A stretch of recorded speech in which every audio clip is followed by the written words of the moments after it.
ورحمۃ اللہ وبرکاتہ۔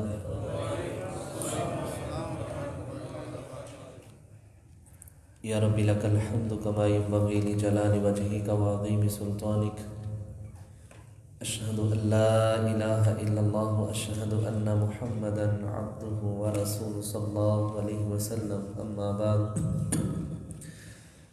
فاعوذ باللہ السمیع العلیم من الشیطان الرجیم من ہمزہ ونفخہ ونفثہ، بسم اللہ الرحمن الرحیم۔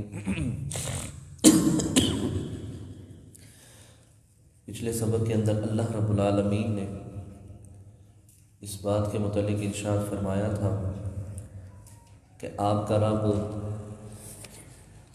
بے پرواہ ہے، غنی ہے، رحمت والا ہے، اگر وہ چاہے تو ان کو لے جائے اور ان کی جگہ دوسرے لوگوں کو لے آئے، اور اللہ کے لیے کرنا کوئی مشکل نہیں ہے۔ جس چیز کا تم وعدہ دیے جاتے ہو وہ قیامت ضرور آ کر رہے گی، اور اللہ کو کوئی بھی اس دن عاجز نہیں کر سکے گا۔ ان کو کہہ دیجئے تم اپنی جگہ پر اعمال کرو، میں اپنی جگہ پر اعمال کرتا ہوں، پتہ چل جائے گا قیامت والے دن کس کے لیے عاقبت کا گھر اچھا ہے، اور ظالم لوگ فلاح نہیں پاتے۔ ظالموں نے تقسیم کر رکھی تھی کہ یہ حصہ اللہ کے لیے ہے، یہ حصہ غیر اللہ کے لیے ہے۔ جو حصہ غیر اللہ کے لیے ہوتا وہ اللہ کے حصے میں نہیں آتا تھا، جو اللہ کے لیے ہوتا تھا اس میں سے حصہ غیر اللہ کے لیے نکال لیا کرتے تھے۔ فرمایا ساء ما یحکمون، یہ انہوں نے اپنی مرضی سے یہ سب کچھ کر رکھا تھا، حالانکہ اللہ نے ایسی کوئی دلیل نازل نہیں کی تھی، یہ اپنی ہی مرضی سے ایسا کرتے تھے۔ اللہ فرماتے ہیں جو بھی یہ فیصلہ کر رہے ہیں وہ انتہائی برا فیصلہ ہے۔ یہ پچھلے سبق کے اندر ہم نے پڑھا تھا۔ آج کا جو سبق ہے وہ صفحہ نمبر 13 ہے اور آیت نمبر 137 ہے۔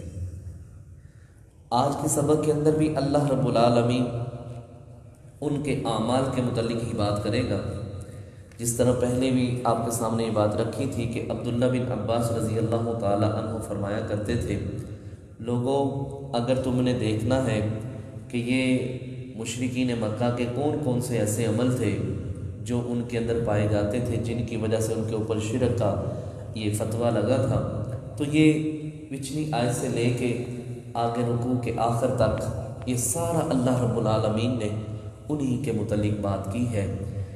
آج کا جو سبق ہے وہ اس حوالے سے ہے کہ ایک کام یہ کرتے تھے کہ رزق کے ڈر سے اپنی اولاد کو قتل کر دیا کرتے تھے، دوسرا ناک رکھنے کے لیے لوگ باتیں نہ کریں اپنی بچیوں کو زندہ ہی زمین میں درگور کر دیا کرتے تھے، پھر انہوں نے اپنی ہی مرضی سے جانور خاص کر رکھے تھے، ان کے اوپر سواری نہیں کرنی، ان کو جب ذبح کرنا ہے تو اللہ کا نام نہیں لینا، ان کے پیٹ کے اندر جو بچہ ہے وہ اللہ کا یعنی اس میں سے مرد نہیں کھا سکیں گے، فلاں بچہ پیدا ہوگا اس میں سے عورت نہیں کھا سکے گی۔ یہ انہوں نے مختلف اس طرح کے معاملات کر رکھے تھے۔ اس حوالے سے مزید انشاءاللہ ہم سبق کے اندر پڑھیں گے۔ اللہ رب العالمین نے ارشاد فرمایا وَكَذَلِكَ، اور اسی طرح زینا مزین کر دیا ہے لِكَثِيرٍ مِّنَ الْمُشْرِكِينَ، بہت زیادہ مشرکین کے لیے قتل اولادہم، اولاد کو قتل کرنا، شرکاؤہم، ان کے شیطانوں کی طرف سے، شیطان ان کی طرف بات بھیجتے تھے، لیردوہم، تاکہ وہ ان کو ہلاک کرے۔ شرکاؤہم کے دو معنی ہیں، ایک یہ ہے کہ شیطان ان کو بہکاتا تھا، شیطان ان کے دماغ کے اندر دل کے اندر وسوسے ڈالتا تھا، اور دوسرا یہ کہ یہ ان کے جو بت خانے تھے وہاں جو خادم کام کرتے تھے، وہاں کے جو پجاری تھے، جو وہاں خدمت کرنے والے تھے، وہ ان کو الٹی سیدھی باتوں کے اوپر لگاتے تھے، وہ جس طرح وہ کہتے تھے اسی طرح یہ لوگ کرتے جاتے تھے، جس کے متعلق کہتے کہ اس کو قتل کرنا ہے، اس کو ختم کرنا ہے، اپنی بیٹی کو زندہ درگور کرنا ہے، کوئی آرٹ نہیں سمجھتے تھے، کوئی حرج نہیں سمجھتے تھے، بلکہ سب کچھ ثواب کی نیت سے قرب حاصل کرنے کے لیے اپنے بتوں کا اور دنیا کے اندر نمایاں عزت حاصل کرنے کے لیے یہ سب کچھ یہ کیا کرتے تھے، بلکہ یہاں تک کہ اللہ رب العالمین 14ویں پارے کے اندر ارشاد فرماتا ہے وَإِذَا بُشِّرَ أَحَدُهُم بِالْأُنثَىٰ ظَلَّ وَجْهُهُ مُسْوَدًّا وَهُوَ كَظِيمٌ يَتَوَارَىٰ مِنَ الْقَوْمِ مِنْ سُوءِ مَا بُشِّرَ بِهِ أَيُمْسِكُهُ عَلَىٰ هُونٍ أَمْ يَدُسُّهُ فِي التُّرَابِ أَلَا سَاءَ مَا يَحْكُمُونَ۔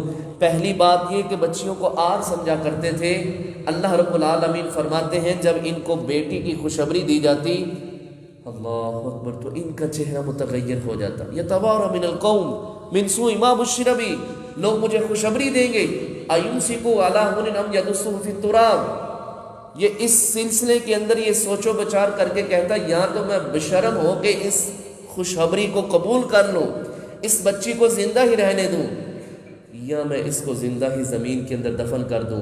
اللہ فرماتے ہیں ساء ما یحکمون، اور ظالموں جو بھی تم فیصلہ کر رہے ہو اللہ کے ہاں بہت ہی برا فیصلہ ہے۔ بچیوں کو زندہ درگور کر دیا کرتے تھے۔ عبداللہ بن عباس رضی اللہ تعالیٰ عنہ کہتے ہیں ان ظالموں نے یہ کام کر رکھا تھا، جس چارپائی کے اوپر ماں لیٹی ہوتی یا جہاں بچہ پیدا ہونے والا ہوتا تھا اس کے نیچے ہی گڑھا کھود رکھا ہوتا تھا۔ اللہ اکبر، جیسے ہی پتہ چلتا بیٹی پیدا ہوئی ہے ویسے ہی پکڑ کے اس کو مٹی کے گڑھے کے اندر ڈال دے، اوپر مٹی ڈال دیتے۔ اللہ اکبر، اگر بچہ پیدا ہوتا تو اس کو قبول کر لیتے، اور اگر پھر شیطان وسوسہ ڈالتا یا اس معبد خانے کے بت خانے کے پجاری خادم کوئی وسوسہ ڈالتے، حکم جاری کرتے کہ اس کو قتل کر دو، تیرے پاس تو اپنے لیے رزق نہیں ہے، تو اس کو کہاں سے کھلائے گا، تو اس کو کہاں سے پلائے گا، تیرا معاملہ کہاں سے چلے گا، اس وجہ سے اس کو قتل کر دیتے ہیں۔ اور آج ہمارے معاشرے کے اندر بھی کچھ ایسے ہی معاملات ہیں۔ اللہ رب العالمین قرآن پاک کے دوسرے مقام پہ فرماتے ہیں وَلَا تَقْتُلُوا أَوْلَادَكُمْ خَشْيَةَ إِمْلَاقٍ نَحْنُ نَرْزُقُهُمْ وَإِيَّاكُمْ إِنَّ قَتْلَهُمْ كَانَ خِطْئًا كَبِيرًا۔ اللہ فرماتے ہیں اپنی اولاد کو رزق کے ڈر سے قتل نہ کرو، ہم ان کو بھی رزق دیں گے اور تم کو بھی رزق دیں گے۔ اللہ، جو بچہ جو جان اس دنیا کے اندر آتی ہے نا میرے بھائیو، یہ بات یاد رکھیے گا، اللہ رب العالمین اس کا رزق دے کے بیچتا ہے، اس کا رزق لکھا ہوا ہوتا ہے۔ آپ اپنے گھروں سے اندازہ لگا لیں، اپنی زندگی سے اندازہ لگا لیں کہ جب ہمارے ہاں اولاد نہیں تھی تو میرا کاروبار کیسا تھا، جب اللہ نے اولاد دی تو اللہ نے برکتیں ڈال دی۔ مجھے ایک بھائی واقعہ سنانے لگا، ان کی ایک چھوٹی سی دکان ہوتی تھی یہ جوتوں کی، اب ان کی تقریباً ہر شہر کے اندر دکان ہے۔ کہتے اللہ نے ایک بیٹی دی، اللہ نے دوسری دکان دے دی، اللہ نے دوسری بیٹی دی، اللہ نے تیسری دکان دے دی۔ اب الحمدللہ وہ کہتے ہیں میرے پاس صرف بیٹی ہی ہیں لیکن اللہ نے اتنا رزق دیا ہے کہ میں شمار نہیں کر سکتا۔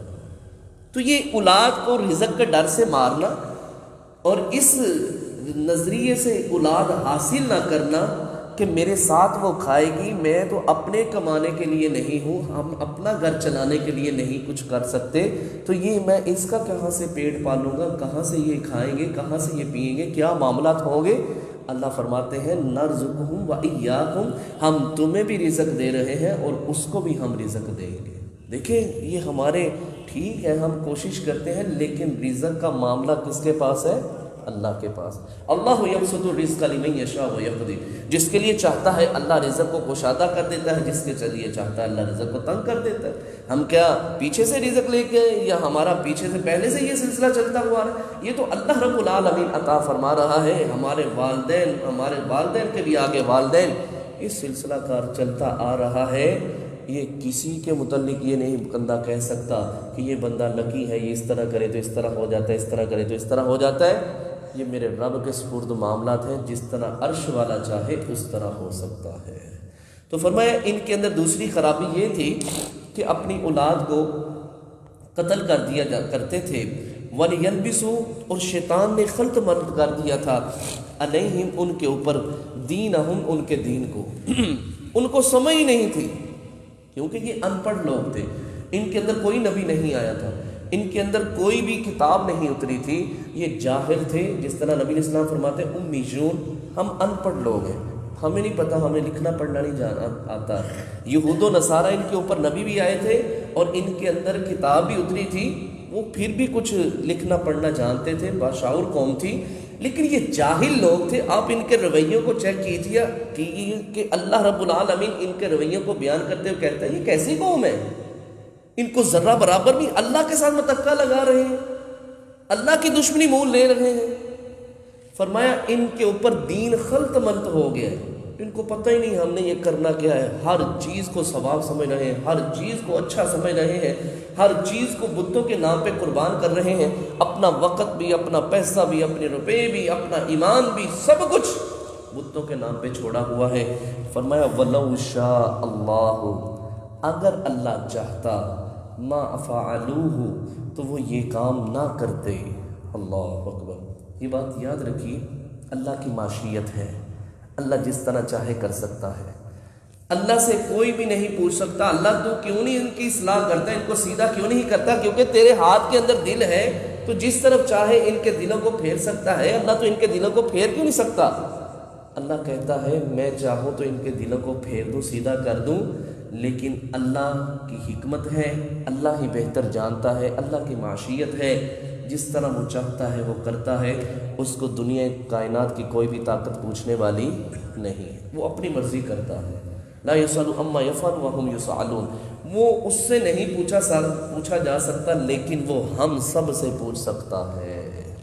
فرمایا فذرہم، نبی صلی اللہ علیہ وسلم ان کو چھوڑ دیجئے، ما یفترون، یہ جو افطرا باندھ رہے ہیں نا، اللہ کے اوپر جھوٹ باندھ رہے ہیں، ان کو ان کے حال پہ چھوڑ دیجئے، انشاءاللہ ہم ان سے خود ہی انتقام لیں گے. تیسری بات، وقالو، اور وہ کہنے لگے، ہاذہ، یہ انعام، یہ چوپائے، وحرث، اور کھیتی، ہجر، ممنوع ہے، کوئی اندر نہیں جا سکتا اس کھیتی کے اندر، اس فصل سے کچھ بھی نہیں کوئی لے سکتا، اس جانور کے گوشت میں سے کوئی نہیں کچھ لے سکتا، اس جانور کے اوپر کوئی سفر نہیں کر سکتا. کیا مطلب؟ الا لا یطعمھا، نہ ہی اس میں سے کچھ کھا سکتا ہے، الا مگر من نشاء، جس کے لیے ہم چاہیں، بزعمہم، اللہ فرماتے ہیں یہ ان کا اپنا ہی گمان تھا، اپنا ہی ان کا فیصلہ تھا، ان کا اپنا ہی حکم تھا. وَأَنْعَامٌ، اور کچھ چوپائے ایسے تھے، حرمت، حرام کر دی گئی تھی، ظہورها، ان کے اوپر ان کی پشت کو حرام کر دیا گیا تھا کہ ان کے اوپر کوئی بندہ بیٹھ کے حج نہیں کر سکتا، سفر نہیں کر سکتا. وَأَنْعَامٌ، اور کچھ چوپائے ایسے بھی تھے، لا يذکرون اسم اللہ علیہا، ان کو نخر کرتے ہوئے، ذبح کرتے ہوئے ان کے اوپر کوئی اللہ کا نام نہیں لے سکتا تھا. جب بھی ان کو ذبح کرنا ہے تو بتوں کے نام پہ ذبح کرنا ہے، افتراء علیہ. اللہ اکبر. اللہ فرماتے ہیں میرے اوپر جھوٹ باندھتے ہوئے یہ سب کچھ کر رہے تھے. میں نے کسی جانور کو حرام نہیں کہا تھا، اور اس انداز کے اندر نہیں کہا تھا کہ یہ جانور اس طرح حرام ہے، اس طرح حلال ہے. یہ ساری اپنی ان کی بناوٹی باتیں تھیں. کہتے ہیں من نشاء، جس کے لیے ہم چاہیں گے. کیا مطلب؟ کہ بت خانے کے جو پجاری ہیں نا، خادم ہیں، ان بتوں کی خدمت کرنے والے، وہ اس فصل میں سے کھا سکتے ہیں، وہ ان جانوروں کے اوپر سفر کر سکتے ہیں، وہ ان جانوروں کا گوشت کھا سکتے ہیں. اس کے علاوہ کوئی دوسرا عام آدمی، عام فرد اس طرح کا معاملہ نہیں کر سکتا جب تک ہماری اجازت نہیں ملے گی. گویا کہ ان کے نزدیک یہ تھا جو اس سے ہٹ کے کام کرے گا وہ حرام کام کا ارتکاب کرے گا. اللہ اکبر. اللہ فرماتے ہیں سیجزیہم، ان قریب ہم ان کو سزا دیں گے، بما کانوا یفترون، جو وہ اللہ پر جھوٹ باندھ رہے تھے. اللہ دیکھیں، اللہ خود کہہ رہا ہے میرے اوپر جھوٹ باندھ رہے ہیں، اور اس کائنات کے ساتھ یہ بغاوت کر رہے ہیں جس کائنات کی طاقت کا ان کو علم ہی نہیں ہے کہ جب وہ کسی کام کے کرنے کا ارادہ کرتا ہے تو کہتا ہے کن فیکون، پس وہ کام ہو جاتا ہے. اللہ قریب تھا کہ ان کے لیے زمین پھٹ جاتی، قریب تھا کہ ان کے اوپر پہاڑوں کو گرا دیا جاتا، قریب تھا کہ ان کے اوپر آسمان سے پتھروں کی بارش نازل کی جاتی، قریب تھا کہ ان کے اوپر آسمان گرا دیا جاتا، اس کا کوئی ٹکڑا گرا دیا جاتا. لیکن اتنے نافرمان اور اتنے حد سے گزرے ہوئے تھے. ان آیات کو پڑھ کے ہی یوں ثابت ہوتا ہے جس طرح اللہ نے پیچھے فرمایا ختم اللہ علی قلوبہم وعلی سمعہم وعلی ابصارہم غشاوۃ ولہم عذاب عظیم. یہ ایسے بد نصیب انسان ہیں ان کے دلوں کے اوپر اللہ نے مہر لگا دی ہے، ان کی سماعت کو میرے رب نے کھینچ لیا ہے، ان کی بصارت کے اوپر اللہ نے پردے ڈال دیے ہیں۔ جتنی مرضی محمد صلی اللہ علیہ وسلم دعوت و تبلیغ کا کام ان کے سامنے دعوت دے لیجئے، لیکن یہ دائرہ اسلام کے اندر داخل ہونے والے لوگ نہیں ہیں۔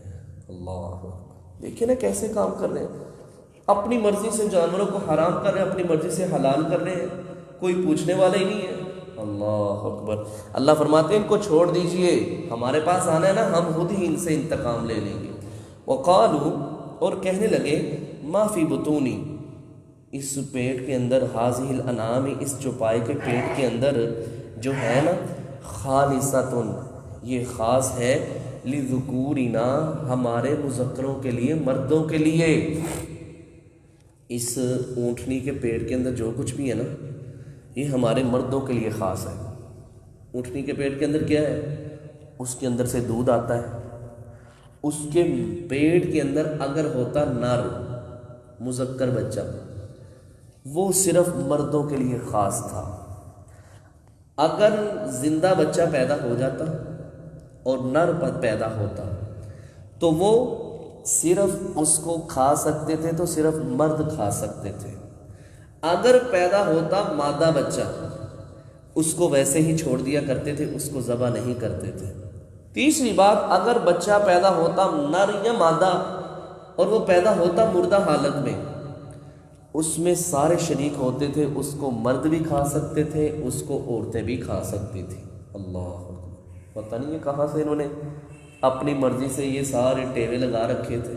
اللہ اس کی تفصیل بیان کرتے ہوئے کہتا ہے، ما فی بطون ھذہ الانعام، اس چوپائے کے پیٹ کے اندر جو کچھ ہے، خالصۃ، یہ خاص ہے، لذکورنا، ہمارے مردوں کے لیے، ومحرم، اور یہ بچہ حرام ہے، علی ازواجنا، ہماری عورتوں کے اوپر۔ اس کا مطلب تو بیوی بنتا ہے، لیکن کلہم، جتنی عورتیں ہیں ان کے اوپر اس بچے کا کھانا حرام ہے۔ نر بچہ پیدا ہوا ہے، زندہ پیدا ہوا ہے، اب اس کو ہم جب ذبح کریں گے، اس کا گوشت بنائیں گے، تو صرف مذکر مرد کھا سکتے ہیں، مؤنث عورتیں نہیں کھا سکتے، یہ ہمارے لیے خاص ہے۔ ہاں، وَإِن يَكُنْ، اگر ہو میتتاً، مردہ، پیدا ہونے والا بچہ چاہے نر ہے چاہے مادہ ہے، پیدا ہوا ہے لیکن مردہ پیدا ہوا ہے، فہم، بس اس میں مرد اور عورتیں، فیہ شرکاء، اس میں وہ دونوں، مذکر بھی اور مؤنث بھی دونوں شریک ہو سکتے ہیں، وہ دونوں اس بچے میں سے کھا سکتے ہیں۔ یہ انہوں نے اس ترتیب سے یہ سارا معاملہ خاص کر رکھا تھا۔ اللہ یہاں پھر فرماتا ہے، سَيَجْزِيهِمْ، ہم ان کو ضرور سزا دیں گے۔ اللہ اکبر۔ کوئی عام دنیا کے اندر کوئی استاد کسی کو کہہ دینا، یا کوئی بڑا اتھارٹی والا، ایس ایچ او کہہ لیجئے، کوئی بڑا عہدے والا کہہ دینا تمہیں میں پوچھ لوں گا، تو انسان کی نیندیں حرام ہو جاتی ہیں کہ اس نے مجھے کہا اس طرح ہو جائے گا۔ تو جن کے متعلق اللہ کہہ رہا ہے میں ان کو ضرور پوچھوں گا، میں ان کو ضرور سزا دوں گا۔ اللہ اکبر۔ اللہ کے پوچھنے جیسا کوئی پوچھ نہیں سکتا میرے بھائیو۔ ان بطش ربک لشدید، اس کی پکڑ جیسی کوئی پکڑ نہیں ہے، اس کے عذاب جیسا کوئی عذاب نہیں دے سکتا۔ جب حضرت عیسیٰ علیہ السلام نے وہ جو ایک دسترخوان کہا تھا نا کہ ہمارے لیے کھانا ہے، اس میں سے پکا پکایا ہم اس میں سے کھانا چاہتے ہیں، یہ نشانی آ جائے تو ہم ایمان لے آئیں گے، اس موقع پہ اللہ نے کہا عیسیٰ علیہ السلام میں ضرور نازل کر دیتا ہوں، پریشان نہیں ہونا، میں کر دیتا ہوں آپ کے کہنے کے اوپر، لیکن اگر یہ ایمان نہ لے کے آئے، لَأُعَذِّبُهُ، میں ایسا عذاب دوں گا ان کو، کسی نے بھی کائنات کے اندر ایسا عذاب کسی کو نہیں دیا ہوگا۔ تو اللہ کے عذاب سے بڑا کسی کا عذاب نہیں ہے، اور اللہ کی پکڑ سے بڑی کسی کی مضبوط پکڑ نہیں ہے، اور اللہ کی سزا سے زبردست سزا انتقام کے لحاظ سے کسی کی نہیں ہے۔ اللہ فرماتے ہیں سَيَجْزِيهِمْ، ہم خود ہی ان کو سزا دیں گے، انتقام لیں گے۔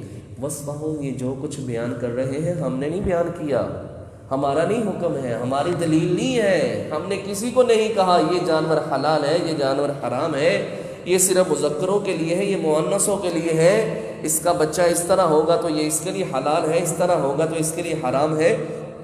ہم نے نہیں بیان کیا۔ انہو بے شک اللہ حکیم خوب حکمت والا ہے، علیم خوب جاننے والا ہے، اس کا کوئی کام بھی حکمت سے خالی نہیں ہے، اور کوئی بھی جگہ چیز ایسی نہیں ہے جو اللہ کے علم سے باہر ہو۔ اللہ علم کے لحاظ سے ہر جگہ پر موجود ہے، اور ذات کے لحاظ سے اللہ 7ویں آسمان پر عرش پر مستوی ہے۔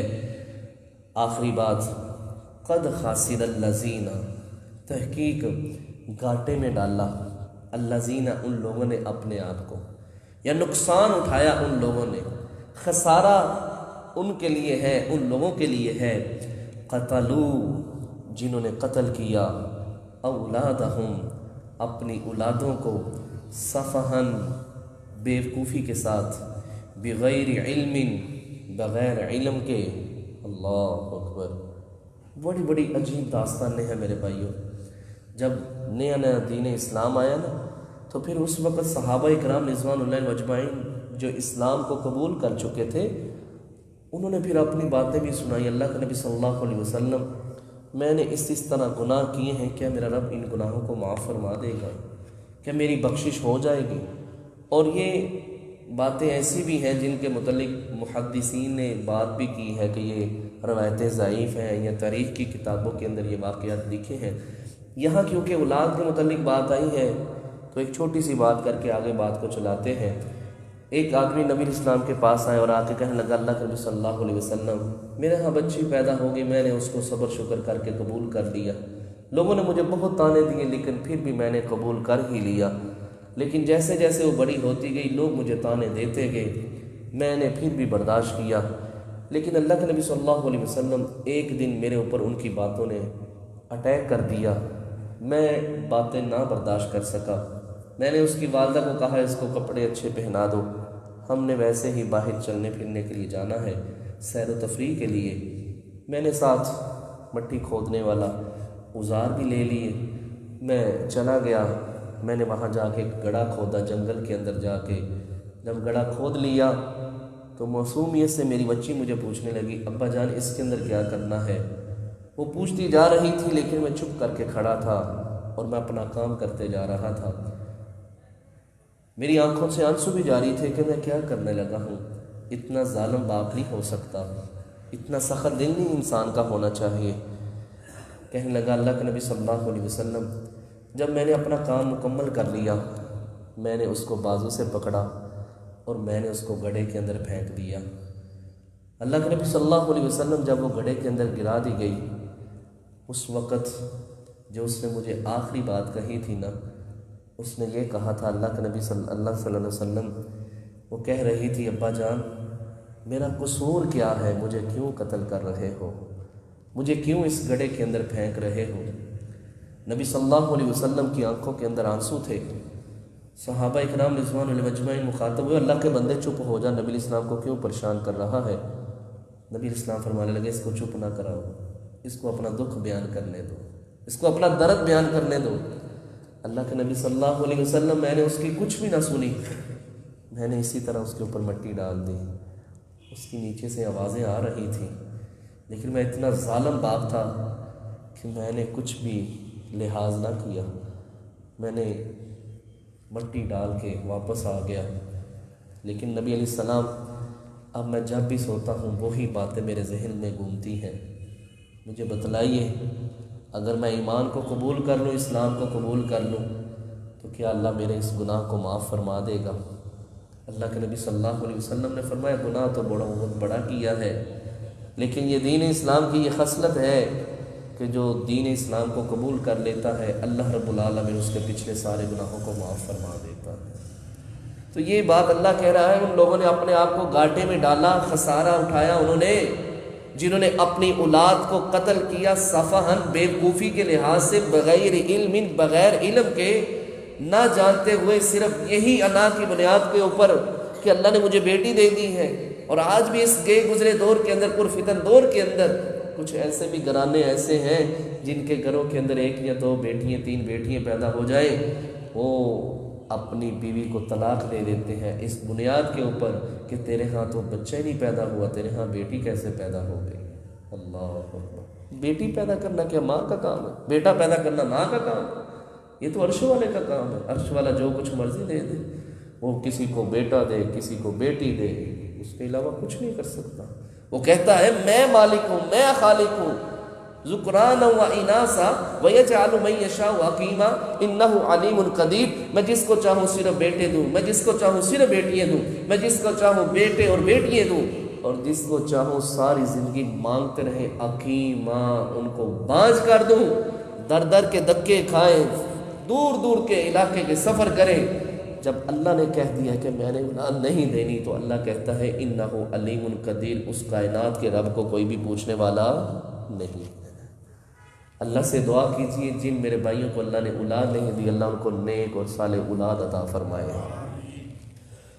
فرمایا وحرموا، اور انہوں نے حرام کر لیا تھا، ما رزقہم اللہ، جو ان کو اللہ نے رزق دیا تھا، اپنی مرضی سے حرام کر لیا تھا۔ میں نے کسی چیز کو حرام نہیں کیا تھا، یہ بچہ حرام ہے، یہ بچہ حلال ہے، یہ فلاں کے اوپر حلال ہے، فلاں کے اوپر حرام ہے۔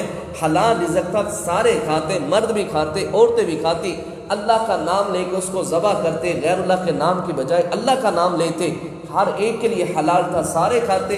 میں نے تمہیں رزق دیا ہے۔ افتراءً، انہوں نے اللہ پر جھوٹ باندھا۔